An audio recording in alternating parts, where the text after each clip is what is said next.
Magandang gabi po mga kapatid. Welcome po sa una nating midweek praises, preachings, and prayers ngayon pong buwan ng November.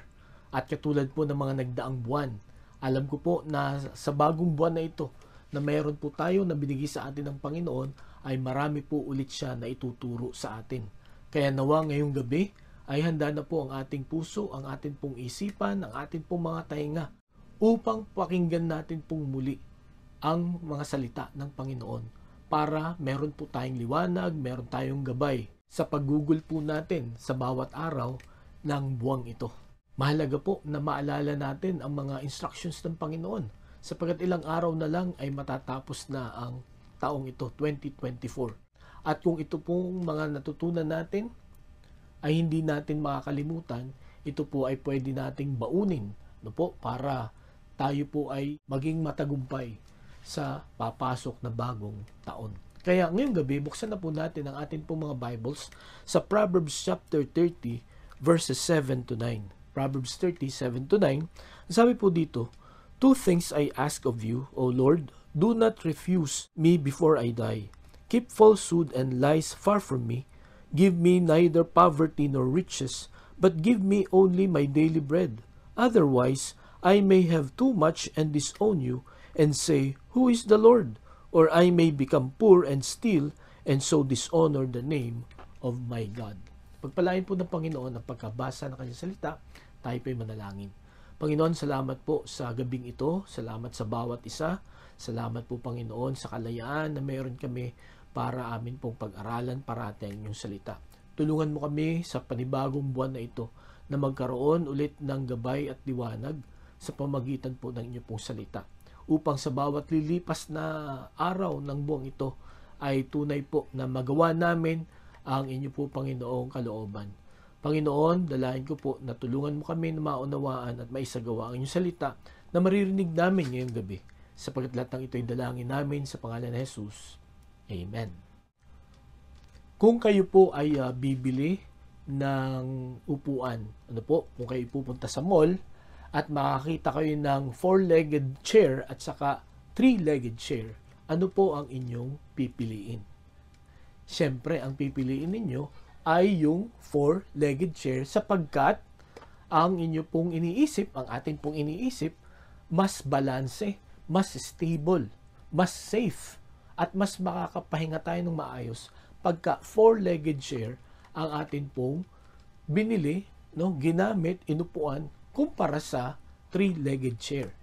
Pero mga kapatid, ngayon pong gabi, ayon po sa Brainly.com, ayon sa pag-aaral, mas stable daw po ang 3-legged chair kaysa 4-legged chair. Sapagkat itong 3-legged chair, ay nakaka-adjust po siya. Kahit na hindi pare-pareho yung haba ng kanilang mga legs, nakaka-adjust po itong 3-legged chair at hindi po ito umuuga. Hindi lamang kahit hindi pare-pareho ang sizes ng kanilang mga legs, kundi kahit hindi po pantay yung floor na kung saan nakalagay po ito. Okay? Samantalang ito pong 4-legged chair, pagka hindi daw pantay-pantay yung pagkakaputol nung paa ng chair na ito po ay uuga. At pagka hindi rin pantay yung floor, ay ito rin po ay uuga. So, ang ibig sabihin, mas balanse, mas stable daw itong 3-legged chair. At yan po ay ayon po sa sukat sa geometry. Okay? So, ngayong gabi, mga kapatid, kung alin man ang piliin natin, kung itong 4-legged chair or 3-legged chair, ang tanging dahilan bakit natin pipiliin ang alin man sa dalawang ito ay dahil sa alam natin na balanse ito. At pagka tayo ay umupo, tayo ay makakapahinga, hindi tayo matutumba. Okay? Sapagkat napakahalaga sa atin ang balance. Sapagkat para sa atin, when something is imbalance, delikado po yun. Pwedeng mahulog ka at masaktan ka at mapahama ka. Katulad na kung ang bibilhin mo ay upuan na umuuga. Di po ba? Ayaw natin ng hindi balanse na gamit. At marahil yung iba pa sa atin ay naiirita. Sapagkat yun nga ang thinking natin. mapapahamak tayo, masasaktan tayo pagka hindi balanse. At mga kapatid, alam niyo po ba, ganun din po sa atin pong buhay. Ano po? Kung hindi balanse ang atin pong buhay, katulad po ng tingin natin sa isang upuan na hindi balanse, ito po ay delikado, no? Lagi tayong nangangamba at baka tayo po ay mapahamak. Kaya ngayong gabi mga kapatid, kung susuriin natin ang atin pong mga buhay, are we living a balanced life? Kung hindi po natin alam ang kasagutan, yan po ang ating pag-aaralan ngayong gabi sapagkat yan po ang nakasulat dito po sa mga talata na atin pong binasa kanina. Ito po ay sulat ni Agur. Dito po sa Proverbs chapter 30, siya po ang sumulat ng kapitulong ito. At ang tanging description po nitong si Agur ay siya ay anak ni Jake. Okay? At wala nang ibang description. Iba-iba ang opinion ng mga Bible scholar kung sino ito at saan galing itong si Agur. Pero hindi po yan ang ating pagtutuunan ng pansin ngayong gabi, na alamin kung sino ito. Ang atin pong pagtutuunan ng pansin ay yung kanyang sinulat, na ginamit ng Panginoon ang taong ito no po, para turuan tayo ng isang napakahalagang leksyon sa buhay. At yan po ang pamagat ng atin pong mensahe ngayon pong gabi, a balanced life. No po, a balanced life. Yan din ba ang ninanais ng ating puso, no? Ng ating pong buhay sa oras na ito? Na magkaroon tayo ng balanseng buhay sapagkat kanina nga pag sinabing balanse, ibig sabihin yan matibay, matatag, no? Hindi ka mapapahamak. Pero if it is imbalance, mamomroblema tayo at masasaktan at mapapahamak tayo. Kaya mga kapatid, nawayan po ang ating ipanalangin na magkaroon tayo ng klase ng buhay, balanseng buhay. At yan po ang makikita natin dito sa Proverbs chapter 30 verses 7 to 9. May tatlong paraan para magkaroon daw tayo ng balanseng buhay ayon po dito sa panalangin ni Agur. Ano po? Ang una na makikita po natin, ang sabi sa verse 7, "Two things I ask of you, O Lord. Do not refuse me before I die." Gusto ko pong pansinin nyo doon yung I ask of you, O Lord. Okay? So ang una, we need to cleave on the Lord. No? Para magkaroon tayo ng balanseng buhay, we need to cleave on the Lord. We need to stay, we need to remain faithful, no? Kailangan nating humawak, no? Huwag bumitaw sa atin pong Panginoon. Maging dependent tayo sa Kanya, pagtiwalaan natin ang atin pong Panginoon. Ngayong gabi, gaano kalalim ang atin pong pagtitiwala sa Panginoon? Lalo na kung tayo po ay dumadaan sa mga pagsubok. Mahigpit ba o niluluwagan natin ang ating kapit sa ating Diyos? Mga kapatid, katulad po ng panalangin ito ni Agur, kung gusto natin magkaroon ng balanseng buhay, we need to cleave on the Lord. Kumapit tayo, no? Umasa tayo, sumunod tayo sa atin pong Panginoon. Bakit po?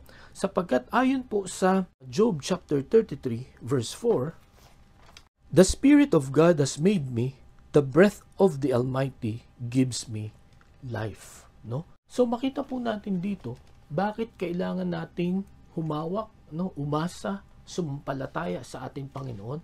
He is the one that gave us life. No? Siya ang nagbibigay sa atin ng buhay. No po? Kaya napakahirap ang isang tao na hindi kinikilala ang Diyos or walang Diyos. No? Ibig sabihin, wala siyang buhay. At kung wala kang buhay at kung wala kang Diyos sa buhay mo, hindi mo mararanasan ang balanced life. At pagka hindi balance sa inyong buhay, delikado at siguradong mapapahamak tayo kung mananatili tayong imbalance. Di po ba? Kaya makikita natin dito sa panalangin ni Agur, talagang tumawag siya sa Panginoon. No? Hindi siya tumawag sa hari, hindi siya tumawag sa kanyang parents, hindi siya tumawag sa kanyang mga anak kung may mga anak siya or kung may family siya. Hindi siya tumawag sa gobyerno, no? Or hindi siya umasa sa kanyang lakas or sa kung ano man ang meron siya. Sa puntong ito, no, nung siya ay nanalangin sa Panginoon, pinapakita niya yung kanyang dependence, yung kanyang pag-asa sa ating pong Panginoon. At ganun din po tayo mga kapatid, we need to cleave on the Lord Because He is the one that gives life. Ano? Siya po ang nagbibigay ng buhay. Ang pangalawa na binibigay po sa atin ng Panginoon ay makikita po natin sa 2 Samuel 22:33. Ang sabi po dito, "It is God who arms me with strength and makes my way perfect." Ano po? Ang sabi po ni Haring David, ang Diyos ang nagbibigay sa akin ng lakas. So, yun po ang pangalawa kung bakit kailangang umasa tayo parati sa Panginoon para magkaroon ng balancing buhay. Sapagkat una, siya ang nagbibigay ng buhay, pangalawa, siya ang nagbibigay ng lakas. No? Ang lakas na meron tayo ngayon ay hindi dahil sa ating mga kinakain or sa mga gamot na ating iniinom, ano po, or hindi dahil sa tayo ay laging nag-exercise. It is God that gives us strength. Tandaan po natin yan. And then, ang pangatlo na kanya pong binibigay sa atin, hindi lamang po buhay, lakas. Ang pangatlo, makikita po natin sa Colossians chapter 4 verse 3. No, Colossians chapter 4 verse 3. Ang sabi po dito, "And pray for us too, that God may open a door for our message, so that we may proclaim the mystery of Christ, for which I am in chains." Pansinin niyo po yung salitang that God may open a door for our message. Open a door. Ang ibig pong sabihin, open an opportunity or give us an opportunity to share the gospel. So, ang pangatlo na dahilan bakit po kailangan nating umasa sa Panginoon, sapagkat siya ang nagbubukas ng mga opportunity sa atin. No? Hindi dahil sa diskarte natin or hindi dahil sa mga nagkataon lang. No? Kundi ang Diyos ang nagbibigay sa atin ng trabaho, no, ng opportunity na makarating sa iba-ibang lugar, ano, opportunity na kumita ng ganito kalaki, at marami pang ibang mga opportunities, mga kapatid. Ang Diyos po ang nagbukas niyan. Kaya yun po ang tatlong dahilan sa gabing ito na dapat nating isaalang-alang, no? Bakit kailangan nating na umasa, no? Why do we need to cleave on the Lord? Sapagat siya nagbibigay ng buhay, ng lakas at saka ng opportunity sa bawat isa sa atin. At yan ang dahilan kung bakit itong si Igor ay tumawag sa Panginoon. Kaya ngayong gabi, hindi magiging balanse ang buhay natin kung wala tayong relationship sa Panginoon, at magkakaroon lang tayo ng relationship sa Panginoon katulad ng lagi nating pinapangaral pagka isinuko natin ang buhay natin sa Panginoong Hesukristo. Pag tinanggap natin si Jesus bilang sarili nating Panginoon at tagapagligtas, aayusin niya ang buhay natin, no? Yung sira, wasak, basag na buhay natin, bubuuin niya ulit. Babalansehin niya. Kailangan mo lang magkaroon ng relationship sa Panginoon. Kung wala ka pang relationship, again, suko mo ang buhay mo sa Panginoon, no? Pagsisihan mo ang iyong mga kasalanan, humingi ka ng tawad, no?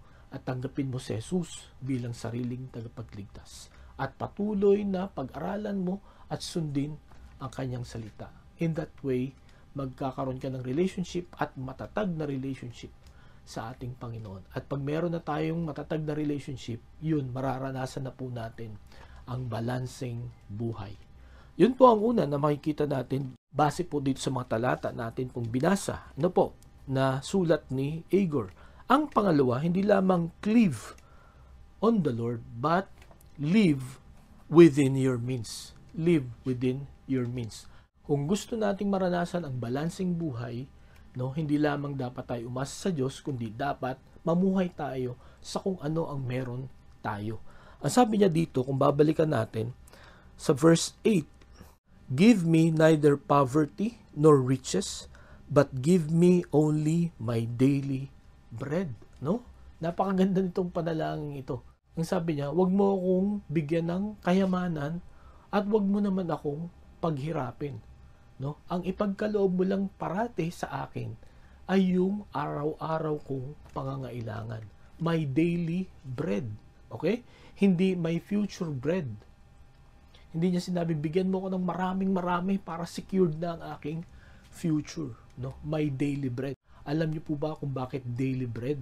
Para everyday ay aasa siya sa Panginoon. Kung inyong maalala, noon pong ang mga Israelites ay nasa wilderness, ano po, nung nag-provide ang Panginoon ng manna, no, yung pagkain buhat sa langit, ang instruction sa kanila, kumuha lang kayo ng sapat for this day. No? Huwag kayong kukuha ng pang isang linggo or pang next day. Sapagkat pagka ginawa nyo yun, no, masisira. At maraming hindi naniwala. No? Hindi nagtiwala sa Panginoon kaya nag-advance sila, dinamihan nila. At yun nga, nasira yung mga pagkain na yun.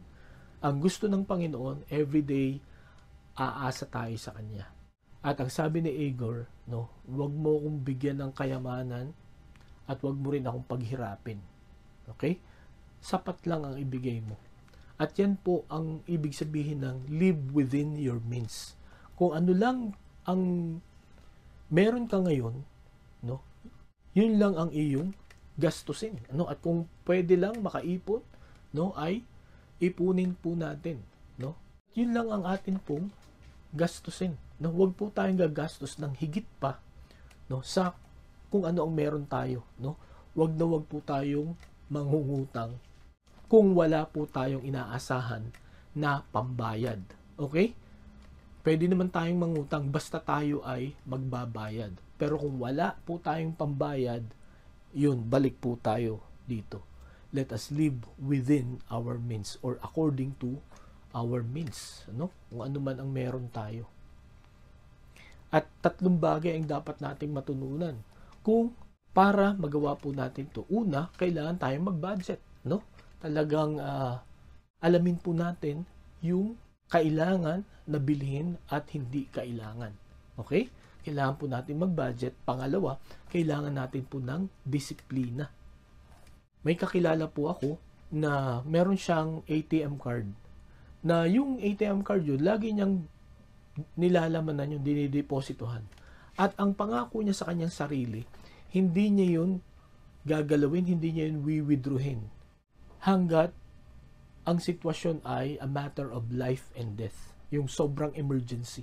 Pero kung halimbawa, meron lang siyang gustong bilihin at naubusan siya ng pera, no, hindi yun ang kanyang last resort. Okay? Kundi, titiisin niya na. Okay? Kailangan ng disiplina. Ganun din po tayo mga kapatid. If we want to experience balanced life, no, we need to live within our means. At para mangyari yan, para matutunan natin yan, we need to budget what we have and then we need to discipline ourselves. And then ang pangatlo, para matutunan natin ito, we need contentment. No? Kailangan masayahan tayo sa kung ano ang meron po tayo. Si Apostol Pablo po, kung inyong pag-aaralan na kanyang naging buhay, ito'y punong-puno ng panganib, ano po, at paglalakbay. At hindi niya ito ginawa ng libre. May mga supporters siya. Pero may mga times na hindi dumadating on time yung kanyang support. Kaya ganito ang kanyang natutunan. Sa Philippians chapter 4, 11 to 13, ang sabi dito, I am not saying this because I am in need, for I have learned to be content whatever the circumstances. I know what it is to be in need, and I know what it is to have plenty. I have learned the secret of being content in any and every situation, whether well-fed or hungry, whether living in plenty or in want. I can do everything through Him who gives me strength. So dito ipinakita ni Apostol Pablo, no, sa mga Philippian believers, no po, na natutunan niya.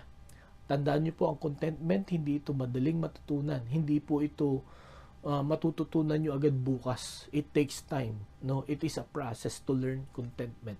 At yan po ang naranasan ni Apostol Pablo. Natutunan niya na mamuhay ng meron, no? Or sagana. At natutunan niya rin na mamuhay ng kulang or wala. Okay? Hindi siya nagrereklamo. Hindi siya nagagalit. Okay? Tuloy pa rin ang kanyang buhay.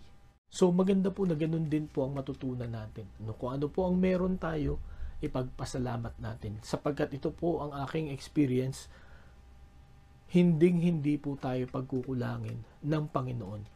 Basta tayo po ay umaasa sa Kanya. Pero kung sa iba tayo umaasa, maliban sa Panginoon, asahan niyo po, laging may kulang. Kahit napakarami na ng kung ano ang meron tayo, marirealize po natin na parang laging may kulang. Okay? Pero, pagka tayo po'y laging umaasa sa Panginoon, no? Mas marami man yung mga meron yung mga nasa palibot natin. Kung ano po ang meron tayo, kung tayo kontento, no po, tayo po ay magiging masaya. Kaya yun po ang pangalawa na paraan para magkaroon po tayo ng balanseng buhay. Let us live within our means. Okay? Una, let us cleave on the Lord. Second, live within our means. Sapagkat yan po ang prayer, no, ni Agor, no? Huwag mo akong bigyan ng marami at huwag mo rin akong bigyan ng kaunti. Yung sakto lang, yung need ko lang everyday, no? Kasi ang sabi niya, kung babalikan natin, baka kasi pagka binigyan mo ko ng marami, makalimutan kita, which is true, no po? Pagka sagana po tayo, no? Pagka madami po tayong pera, ang tendency po, we want more, di po ba? At worst is, nakakalimutan talaga natin ang Panginoon. We feel invincible, no? Parang dumadating sa punto na hindi na natin kailangan ang Diyos. At napakarunong, no, ng panalangin ito ni Agor. At ito ang gusto ng Panginoon na matutunan natin, no? Na maging balanse ang ating pong buhay, no? Hindi sobrang dami, hindi rin sobrang kulang. Nasa gitna lang. At yan po ang prayer ni Agor. And then, ang sabi pa dito, wag mo akong paghirapin kasi baka pagka naghirap naman ako, magnakaw ako, no? At mapahiya ang Diyos, no? At totoo po 'yun, no? Kung tayo sinasabi natin na tayo tumanggap sa Panginoon, ipoprovide ng Panginoon lahat ng needs natin, tapos biglang nahuli tayo na magnakaw, no? Tayo ay namalimos. Talagang malaking insulto at malaking kahihiyan po sa atin pong Panginoon, sapagkat ang Panginoon ay mayaman, no? Siyang may-ari ng lahat at lagi niyang pangako sa atin that He will provide our needs. Tapos magnanakaw tayo, di ba? Masamang patotoo po ito. At maraming mga tao hindi maniniwala sa Panginoon pagka ganun po ang nangyari. Kaya ganun ang prayer ni Agor, no? Huwag mo naman akong paghirapin. At magandang yan din po ang ating ipanalangin, no? Sakto lang ang bigay mo sa akin, Panginoon. Kaya ang pangatlo na paraan na makikita po natin para magkaroon tayo ng balanseng buhay, hindi lamang live on the Lord, hindi lamang live within your means, but thirdly and lastly, give your best, no? Ibigay mo yung buong makakaya mo. Bakit po? Sapagkat may tendency tayo, no po, na pag natutunan natin yung 1 and 2 na paraan, baka isipin natin, siya, hindi na ako magtatrabaho. Magiging masaya na lang ako sa kung ano ang meron ako. Mga kapatid, ngayon pong gabi, tayo po ay binigyan ng 24 hours ng Panginoon para meron po tayong gawin, no? Hindi para aksayahin natin yun or sayangin natin. Noon pong 17th century sa US, ay dinivide nila ang oras ng tao sa 3 bahagi, no? So, 8 hours na sleep, 8 hours work, at 8 hours for leisure, or leisure time. Okay? So, based sa kanilang pag-aaral, ang tao daw po ay magiging productive, no? Within 8 hours. Pag lumampas po doon, medyo nagpumapalya-palya na, magkakaproblema na. Although, maraming mga taong hindi naniniwala dyan, pero kung atin pong oobserbahan, no, lalo na po sa Germany, napansin ko po ang mga Pilipino doon, 16 hours nagtatrabaho, no? At pag-uwi, matutulog lang, and then paggising nila, yun, trabaho ulit ng 16 hours. So pagka ganun po, no, pag hindi balanse yung atin pong buhay, madali tayo manghihina at magkakasakit. At yun nga po, alam po natin to. Marami tayong pera dahil sa kasipagan natin, sa pagtatrabaho natin, panay ang overtime natin. Pero nakakalungkot na pagka nagkasakit tayo, may mga tao po na yung sakit nila, no, yung pambayad sa pagpapagamot ay mas malaki pa kaysa kanilang naipon, na kung tutustusin, no, ay wala din silang naipon. Di po ba? So ano po ang punto ko dito, mga kapatid? Sa bawat division, no, sa bawat araw, ibigay natin yung best natin, no? Halimbawa, Sa trabaho natin, let's give our best. Yung 8 hours, talagang focus lang tayo. Huwag kung ano-ano ang ating ginagawa. Pangalawa, do sa next 8 hours na leisure time, gawin po natin yung mga bagay na magpapasaya sa atin, magpapalakas sa atin. Kung gusto niyo makapagkwentuhan, gusto niyo mamasyal, no? Gawin po natin yun. Makakatulong po yun sa atin. And then ang pangatlo, yung 8 hours sleep, magpahinga po tayo, mga kapatid. Alam po natin, ayon po sa pag-aaral, para makarecover ang lakas natin, we need 8 hours sleep. At marami sa atin ang guilty dito. Ano po? Minsan, madalas ang mga tulog natin, mga 2, 3, hanggang 5 oras na lang. Di po ba? Kaya, mahina yung immune system natin, mabilis tayong magkasakit. Pero, kung gusto nating manumbalik yung lakas natin, gawin po nating 8 hours yung tulog natin. Hindi natin kailangan bumili ng mga mamahaling gamot. Ano po? Tulog lang po ang katapat para manumbalik ang atin pong lakas. Doon po sa 3 divisions na yun, we can give our best, mga kapatid. At pagka nangyari po yan, no, may experience po natin yung balance life. Ano po? So kung babalikan po natin itong mga talatang ito, itong prayer na ito ni Igor, napakaganda na prinsipyo po ito sa bawat araw ng buhay natin. Yes, ang tukso ng sanlibutan ito ay to have more, no? To acquire more, no? Hanggang sa mapagod ka na. Di po ba? Hindi po balanse. Pero ang gusto ng Panginoon sa bawat isa sa atin, maging balanse ang ating pong buhay. Because our God is a balanced God. No, kung babalik po tayo sa Genesis, no po, create niya ang dilim at liwanag, no po, tubig at lupa,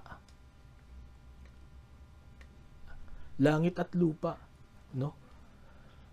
Mga bituin, buwan, araw, no? Mga hayop, no? Lalaki at babae, no? Hindi niya nilikha na puro lalaki lang, hindi niya nilikha na puro babae lang, hindi niya rin nilikha na puro dilim lang or puro liwanag lang or puro bituin lang.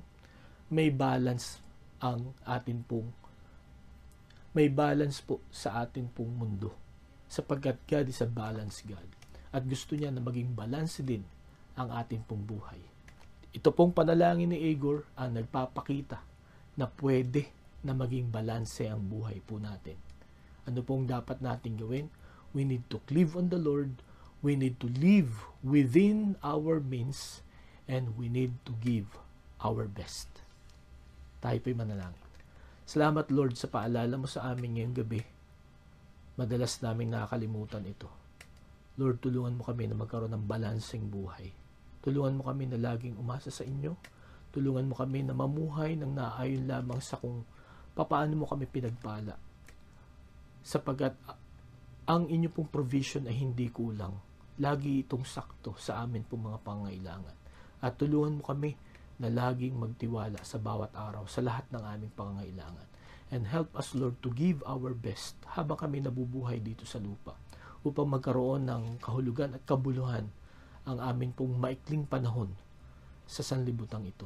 Kaya Lord, salamat sa inyong paalala, salamat sa sulat ni Igor, at salamat po sa itinuro mo sa amin ngayon pong gabing ito. Sapagkat lahat ng ito'y dalangin namin sa pangalan ni Jesus.